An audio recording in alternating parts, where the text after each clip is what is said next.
Alléluia, gloire à Dieu. Bonjour peuple de Dieu, bonjour à tous les Ivoiriens.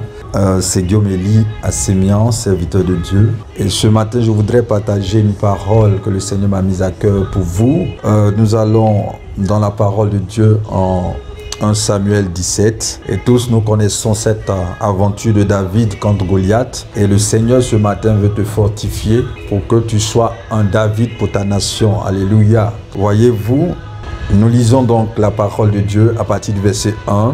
Les Philistins réunirent leurs armées pour faire la guerre et se rassemblèrent à Soko, qui appartient à Juda. Ils campèrent entre Soko et Azekah, à Éphès d'Amen. Saül et les hommes d'Israël se rassemblèrent aussi. Ils campèrent dans la vallée des Térébintes et ils se mirent en ordre de bataille contre les Philistins. Verset 3. Les Philistins étaient vers la montagne d'un côté et Israël était vers la montagne de l'autre côté. La vallée les séparait. Un homme sortit alors du camp des Philistins et s'avança entre les deux armées. Il se nommait Goliath. Il était de Gath et il avait une taille de 6 coudées et un empan. Verset 5. Sur sa tête était un casque d'airain et il portait une cuirasse à écailles du poids de 5000 cycles d'airain. Il avait aux jambes une armure d'airain et un javelot d'airain entre les épaules. Le bois de sa lance était comme une ensouple de tisserand et la lance pesait 600 cycles de fer. Celui qui portait son bouclier marchait devant lui. Verset 8. Le Philistin s'arrêta et s'adressant aux troupes d'Israël rangées en bataille, il leur cria: « Pourquoi sortez-vous pour vous ranger en bataille? Ne suis-je pas le Philistin et vous n'êtes pas des esclaves de Saül? Choisissez un homme qui descend contre moi. S'il peut me battre, qu'il me tue. Nous serons assujettis. Mais s'il l'emporte sur lui et qu'il me tue, vous nous serez assujettis et vous nous servirez. » Alléluia. Gloire à Dieu. Voici la parole de Dieu pour toi ce matin, bien-aimé. Et la suite va nous montrer un homme qui va sortir des rangs des fils d'Israël, qui s'appelle David, qui a reçu l'onction de la main de Samuel le prophète. Et c'est par lui qu'Israël va avoir la victoire sur ce Philistin. Alors, qu'est-ce que représente ce Philistin appelé Goliath? Goliath, c'est l'esprit d'intimidation. Voyez-vous, durant des jours, il est venu. Et lorsque l'auteur de ses écrits décrit Goliath, il met l'accent sur l'aspect extérieur, sa taille, ses accoutrements, tout ce qui est armes qu'il porte. Parce que le but, c'était d'intimider Israël. Aujourd'hui, tu peux être intimidé dans cette période électorale parce que tu entends, parce que tu vois, parce que tu vis. Mais laisse-moi te dire que si tu as l'esprit de peur en toi, tu ne pourras pas manifester l'audace divine pour reprendre en main ta destinée. Et je crois que Ivoirien, Ivoirienne, tu as une destinée à conquérir à partir de ce jour. C'est pourquoi je veux t'inviter à reprendre courage comme David, à reprendre courage. Mais ton courage ne vient pas d'une décision, ça vient d'une connexion que tu dois aujourd'hui faire avec le Seigneur, le Saint-Esprit. Amen. Voilà, le moment est venu pour toi de te lever. Je vais sauter tout ça et je vais lire le verset 25. Chacun disait: « Avez-vous vu s'avancer cet homme? C'est pour jeter à Israël un défi qu'il s'est avancé. Si quelqu'un le tue, le roi le comblera de richesses, il donnera sa fille et il affranchira la maison de son père. » Voici l'enjeu pour celui qui va vaincre Goliath dans cette saison, qui va prendre lui-même sa destinée en main. Voilà, premièrement, il est dit: si quelqu'un le tue. Qui? Goliath. Goliath, c'est qui? L'esprit de peur. L'esprit d'intimidation paralyse la foi, paralyse l'audace divine qui paralyse l'action. Le roi, c'est-à-dire Dieu, le comblera de richesses. Bien-aimé, ta richesse dépend de ta capacité à enjamber la carcasse de Goliath. 2. Il lui donnera sa fille. 2. Il lui donnera sa fille. Qu'est-ce que cela veut dire? Si tu deviens gendre du roi, à partir de ce moment, tu rentres dans une alliance avec le roi. C'est dire que tu seras un allié de Dieu. Voici deuxièmement ce que tu vas recevoir comme gratification. Troisièmement, il affranchira la maison de son père.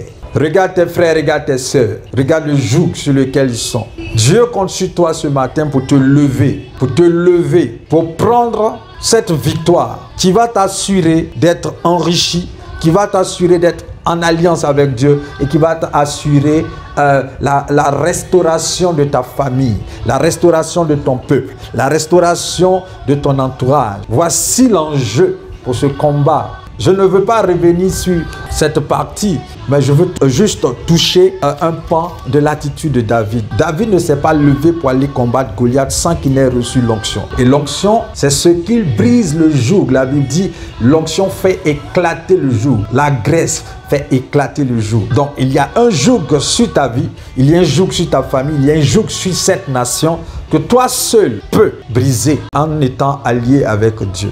Alléluia. Alors je t'exhorte ce matin, bien-aimé, à te remettre en action. Viens dans la présence de Dieu. C'est dans cette présence que tu vas être régénéré. C'est dans cette présence que tu vas être fortifié. Dieu dit à Josué, après lui avoir confié d'achever la mission de son maître Moïse, il lui dit une chose, dit, n'aie pas peur. Ne t'ai-je pas dit, prends courage, prends courage. Parce que si tu manques de courage, bien-aimé, tu ne pourras pas atteindre le but. Et pour atteindre le but, il n'y a que l'Esprit de Dieu. Ésaïe 11 dit, l'Esprit de Dieu manifeste la sagesse de Dieu, manifeste l'intelligence de Dieu, manifeste le conseil de Dieu, manifeste la force de Dieu, manifeste aussi connaissance de Dieu et manifeste la crainte de Dieu. Si tu as l'Esprit de Dieu en toi, bien-aimé, tu es puissant pour régner, tu es puissant pour opérer, tu es puissant pour reprendre ta destinée en main. C'est pourquoi je suis venu ce matin pour dire, quel que soit ce qui se passe autour de toi, ne sois pas effrayé. Ne sois pas effrayé. Celui qui est en toi est plus fort que celui qui est dehors. Jésus a déjà vaincu l'ennemi. Il faut simplement le croire. Il faut simplement le croire.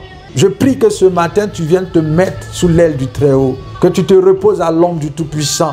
Que tu fasses de Dieu ton allié et que ton cœur repose dans la paix que le monde ne peut pas te donner. Jésus dit, je vous donne ma paix, non pas comme ce que le monde vous donne, mais je vous donne une paix. Quand cette paix vient, vous entendez l'instruction de Dieu. Ce matin, je veux menacer au nom de Jésus tout esprit de peur qui a pris possession de ton cœur, qui t'empêche d'entendre l'instruction du Seigneur. Je déclare la bénédiction sur ta vie dans le nom de Jésus. Sois fortifié. C'est pour le Seigneur Jésus que nous sommes venus. C'est pour lui que nous sommes nés. Nous existons. La Bible dit tout a été créé par lui et pour lui. Si tu existes, c'est pour lui. C'est pour accomplir ses projets. Bien-aimé, ce matin, je prie que tu te réveilles de ta torpeur et que tu accomplisses les buts de Dieu au nom de Jésus. Merci Seigneur pour ce moment. Je veux prier maintenant pour les familles dans cette nation, pour ce moment, pour ces temps, pour ces périodes qui sont un peu troubles. Mais ne vous inquiétez de rien. Le Seigneur dit, il faut que ces choses arrivent. Il faut que ces choses arrivent. C'est une condition pour que le Christ manifeste sa puissance.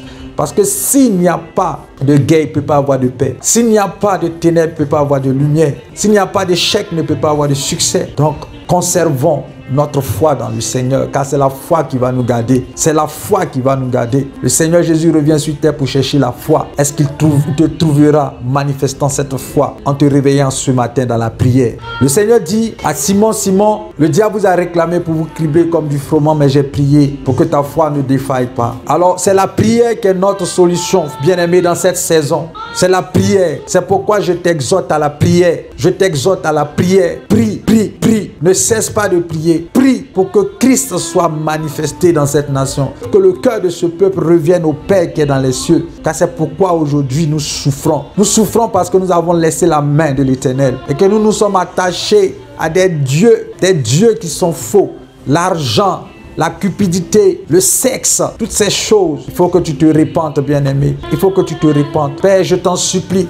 Ne tiens pas compte, Seigneur, du péché de ceux. Fais miséricorde, Seigneur, car la Bible dit que tu es le Dieu de miséricorde. Il est vrai que tu es le Dieu de miséricorde, mais tu es aussi le Dieu de justice. Alors que, en même temps que ta miséricorde opère, que la justice opère, car tu dis, l'âme qui pêche, c'est elle qui mourra. Le Fils ne paiera pas pour les péchés de son Père. Et ainsi de suite, le Père aussi ne paiera pas pour les péchés de son Fils. Seigneur, chacun assumera ses actes dans cette nation. C'est pourquoi je prie, Seigneur, que tu règnes dans le nom de Jésus. Amen. Bien-aimé, je déclare déclare que tu vis. Je déclare la vie sur ta maison. Je déclare la vie sur tes enfants. Je déclare la vie sur ton foyer, sur ton épouse. Je déclare la vie sur tes parents, ton entourage. Le Seigneur, notre Dieu, étend ses mains et qu'il nous couvre de son nom, au nom puissant de Jésus.